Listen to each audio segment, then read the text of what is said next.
পাপিয়া, আয়, আমি কীর্তন দেখতে যেতে পারবো না। হ্যাঁ, অমল দাদের বাড়িতে কীর্তন লাগে। তুমি গিয়ে দেখে চলে যাও। কি বলছো?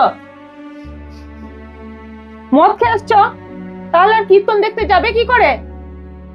আরে ওই বন্ধুদের সঙ্গে সামান্য একটু খেয়েছি আমি। হ্যাঁ, খাবে না কেন? খুব ভালো কাজ করেছো, খাবে তো। আরে বাবা, বন্ধু বান্ধবরা একটু জোর করে ধরলো, সামান্য একটু খেয়েছি, আমি তো প্রত্যেকদিন খাই না। তো কি হয়েছে, এত কথা বলার কি আছে? তুমি যাও না, গিয়ে কীর্তনটা দেখে এসো। আমি না গেলেই বা কি অসুবিধা আছে? হ্যাঁ, বন্ধুরা যদি বলে বউকে ছেড়ে দে, বউকে ছেড়ে দেবে। যদি বলে ছেলে পিলে ছেড়ে দে, ছেলে পিলে ছেড়ে দেবে। এমনকি যদি বলে বাড়িটা বিক্রি করে দে, বাড়িটাও বিক্রি করে দেবে। আমার কথা শুনে লাভ কি আছে?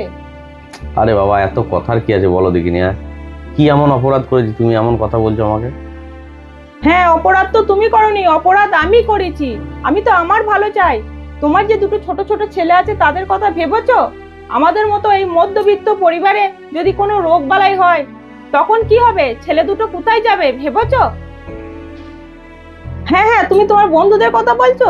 তোমার বন্ধুরা যেটুকুনি রোজগার করে সেটুকুনিতে মদ খেয়ে উড়িয়ে দেয়। নিজেদের পরিবারটুকুনি একটু দেখে না। একটা বসত বাড়ি পর্যন্ত করতে পারিনি।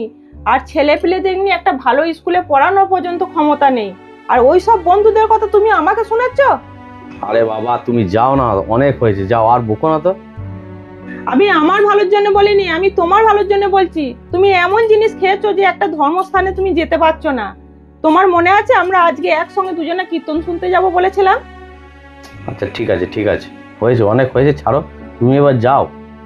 আমি আর যাব না। যেসব জিনিস খেয়ে তুমি একটা ধর্মস্থানে যেতে পারবে না সেসব জায়গায় আমি যাব কেন? আর তোমাকে আমি দিব্যি দিয়েছিলাম না যে তুমি এসব খাবে না? তোমার সঙ্গে যখন আমার বিয়ে হয়েছিল আমরা দুজনকে কথা দিয়েছিলাম সুখে দুঃখে একসঙ্গে থাকবো পাশে। আর তুমি এটা কি করছো? আর তোমাদের বন্ধুদের কথা শোনাচ্ছ? তোমার বন্ধুদের এই কালচার, মদ খেয়ে এসে বউ স্বামীকে মারছে, স্বামী স্ত্রীকে মারছে। এই তো তোমার বন্ধুদের, তুমিও কি ওদের মতো করতে চাইছো নাকি? আচ্ছা বেশ বেশ, ঠিক আছে, আমার ভুল হয়েছে, খাওয়াটা অন্যায়ই হয়েছে।